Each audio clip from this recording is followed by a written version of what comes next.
Church and State is live in 5, 4, 3, 2.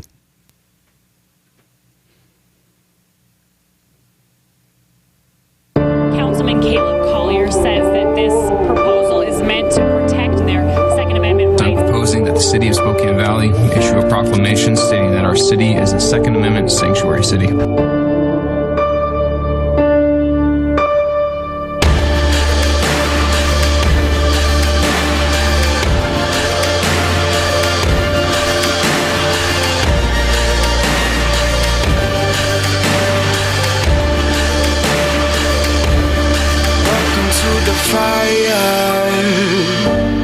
Welcome to the fire.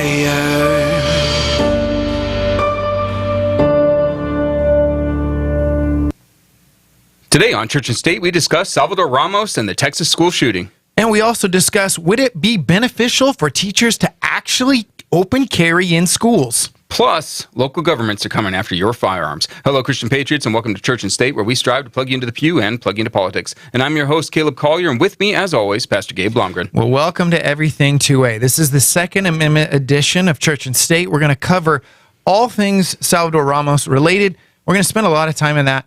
We also want to hit the fact that right now, another big name, last episode we talked about the Bank of England, the governor, Andrew Bailey, made this ostentatious quote that apocalyptic food shortages were on the horizon. Now next, we have the IMF managing director by the name of Kristalina Georgieva. I don't know if I'm pronouncing that. I'm doing the best I can with that. Was I okay? Well, you know I butcher names, so I'm not going to weigh in here. Why don't you give it a try? No, thank you.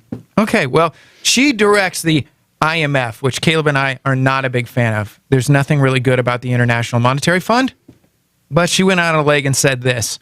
And the only reason I even bring this up, and it's going to become like an old record, just so you know, we're going to be bringing you these stories because guess what? The media has shied away from talking about this ad nauseum because they don't want you to be prepared. We've talked about engineered crisis, and she even uses the term engineered. She says the situation is indeed very dire. Before the war, already there were parts of the world where agricultural productivity dropped as a result of weather events, the Horn of Africa, but also India, which could modestly put some export for the world if that didn't happen. The war, of course, is horrific in this environment. The fact that Russia has blocked export of grain from Ukraine translates into hunger and, yes, potentially famine. She uses the word famine in Africa. And the Middle East. And she talks about the fact that this is an artificial shortage of grain due to the current war in Ukraine. Why should we be afraid of an artificial shortage? Why should we indeed? Look, the problem is we've been on this for so long, Gabe. We've been telling people to prep and prep and prep. I've been prepping for years.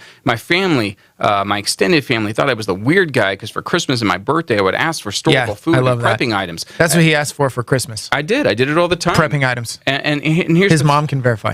She can. Look, and we should be doing that. I mean, biblically, you're supposed to prepare. You look at through history, it's the same thing. The people that fared the best during the Great Depression are those that had prepped. Look, grandmas, your great-grandma, she used to save bacon grease and reuse aluminum foil. There was a reason for that, and we in America are about to see that here on our own soil, and you got to start prepping right now for what's coming at us. Yeah, prediction, Church and State prediction, the next 10 weeks especially, you're going to see famine in India, Africa.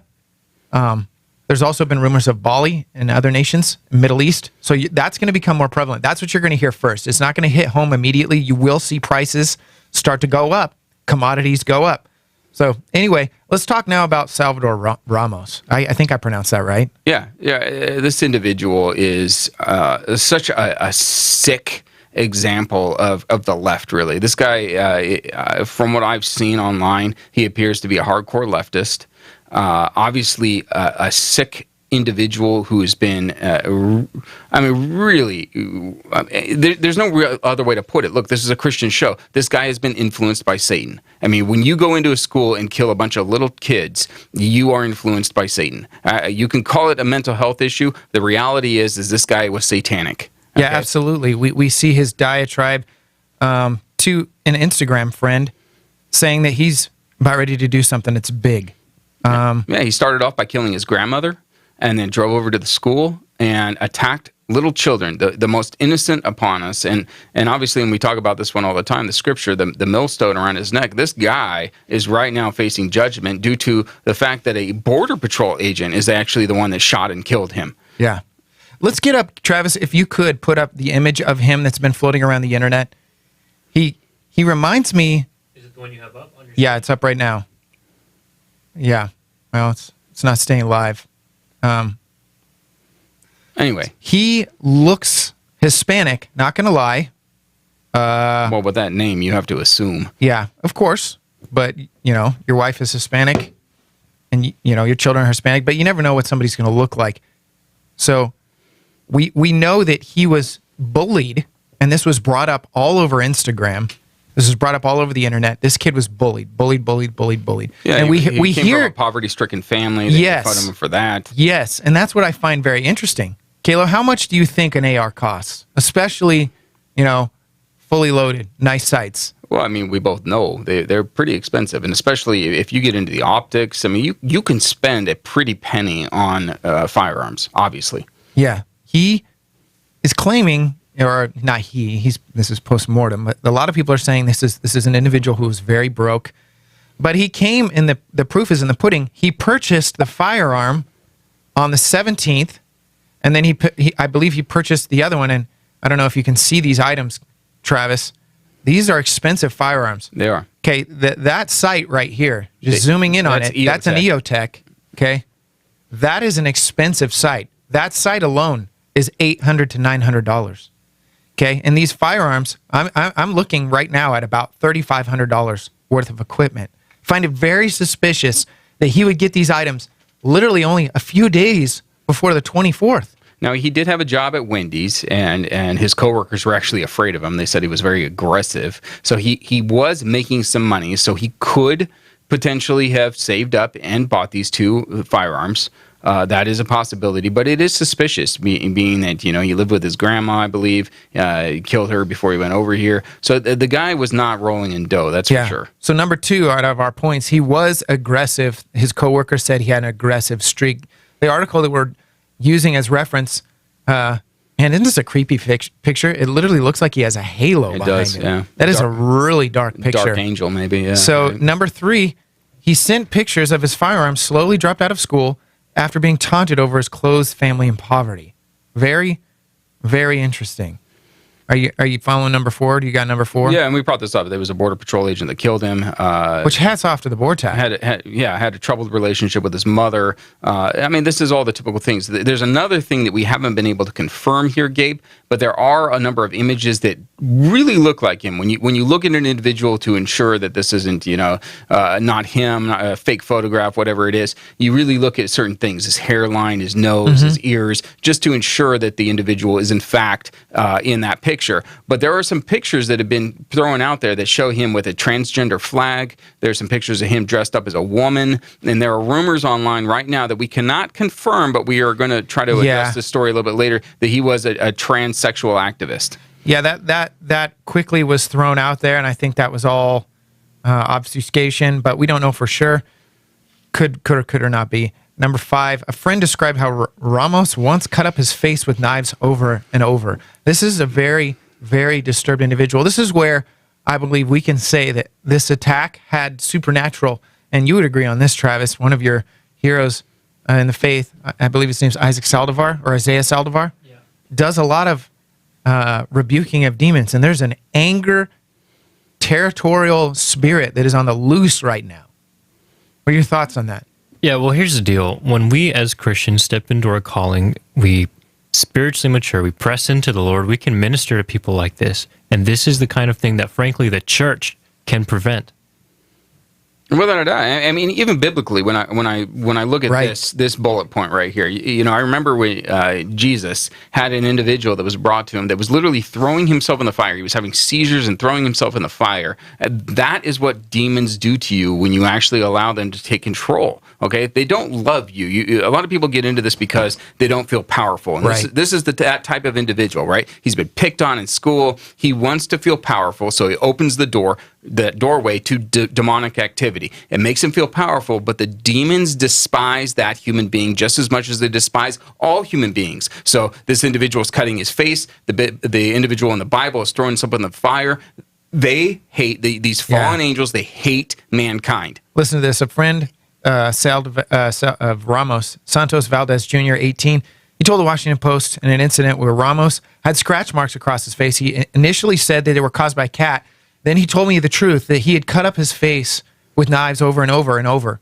Valdez told a newspaper, adding that Ramos said he cut his face for fun. I think this Travis, is a hurt. He is. He's hurt. Travis wanted to weigh in on that as well. Yeah, speaking of Isaiah Saldivar, he has this ex-Satanist come onto his podcast often who used to cut himself all the time, taking directions directly from demons.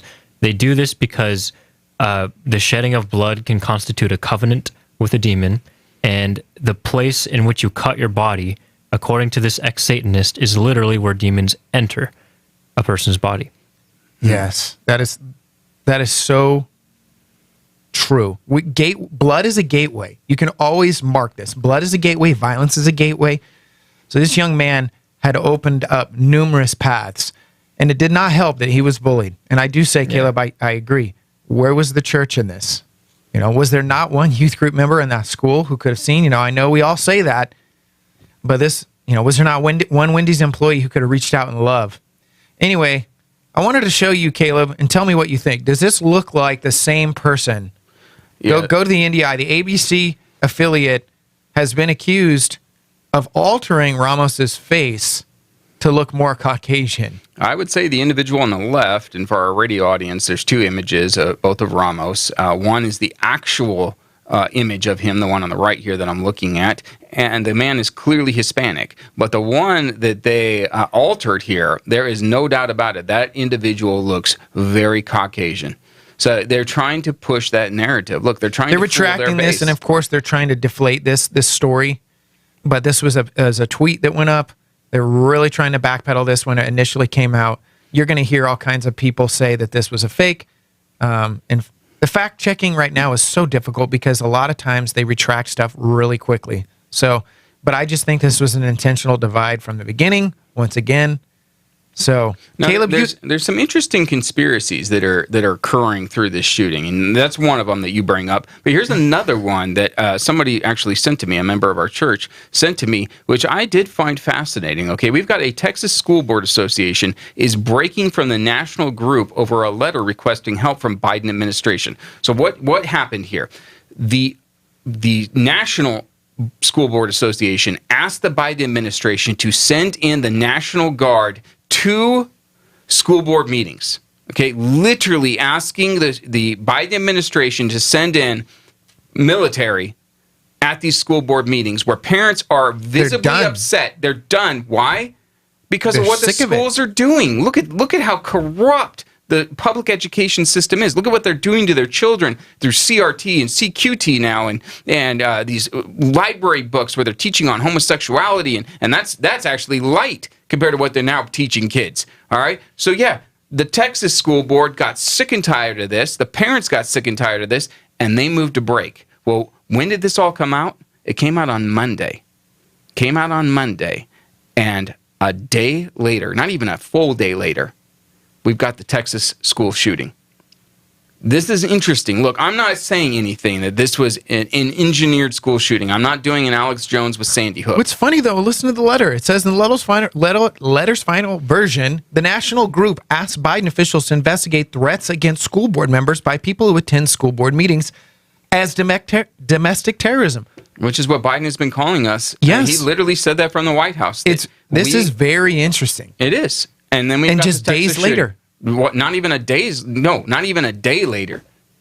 Travis, go ahead. When you look at things like this on a grand scale that appear very engineered, there is the engineering of the flesh or people's intellects where large actors are actually aware of what they're doing. And then there's the engineering of the kingdom of darkness, where one of my go-to verses to explain what happens in the world is that those who oppose the truth are slaves to Satan to do whatever he wants. The kingdom of darkness knew that this declaration was just issued before the school shooting. So whether people knew it or not, this was in a sense engineered. That's so good. That is good. And then, of course, transitioning from there, Gabe. Bringing it locally. But here's the thing. As soon as any type of school shooting occurs, Yes. we know. I mean, I'm not telling our audience anything they don't know. You know Politicized. that it's going to be politicized. You know that all the usual suspects are going to come out and they're talking about gun violence and, from Biden to Pelosi. And then, of course, all the way down to our local level, you are going to see the same leftists talk about the fact that we can't have firearms. We need to ban certain things. Yeah, blah, blah, blah. Pull up the NDI for a second, Travis. We've seen this meme floating around all over the place. Are all teachers in Israel armed? This is a photo from 9 years ago. You're going to see Snopes trying to bash this meme. But look at this woman, okay? She's got a class full of kids. It's possible. I don't even think teachers need to carry a rifle. To me, that's unrealistic. I know many women, you can bring that image down. I know many women who open carry and conceal carry. They are very astute with firearms. You're going to hear the clip of Chris Reichdahl. We're going to bring this home locally. I think this is a major insult to gun owners. Caleb and I have proposed, and why not have incentivized education and learning for teachers on how to conceal carry effectively, train with firearms, carry said firearm concealed and absolutely safely trained, and you pay them a little bit more, or you pay some staff member, whether it's the janitor. Okay, how do you think school shootings would look having somebody armed? That's the thing, Gabe. And there's a few things here. Look, everybody's familiar with the 1950s pictures of in public education where they would actually have gun classes. They would actually teach people how to use kids. They would teach kids how to use rifles. Okay, Gabe and I have both been over to Israel.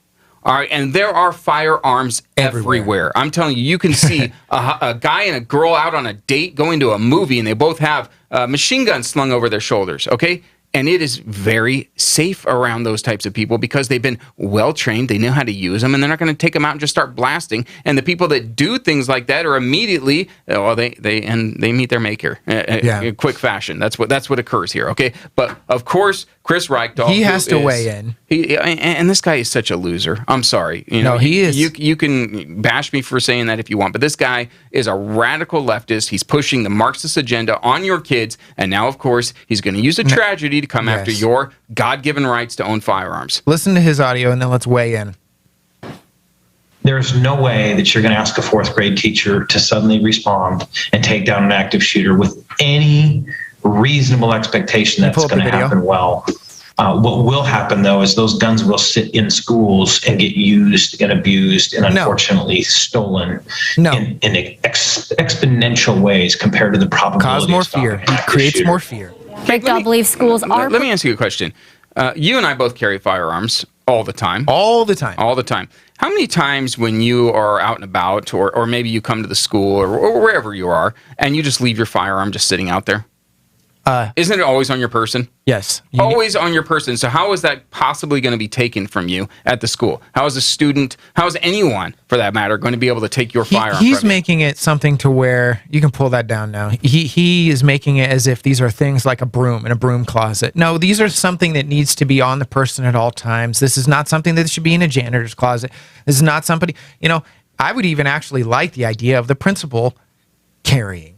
What is wrong with that? We interviewed a principal here in our studio who had a very protective spirit. Why not bring that out? As it should be. I mean, you. One of the reasons why you could administrate this. I've talked to so many teachers, Gabe, and one of the reasons why people get into teaching, it's not the primary reason, but a lot of them have that protective nature about them. They want to protect the kids, and they want to protect the kids from a lot of false education. But this certainly applies here as well. They want to protect the kids, obviously, from somebody getting in there and shooting up the place. Yeah, what do you think? How long would somebody last in our school?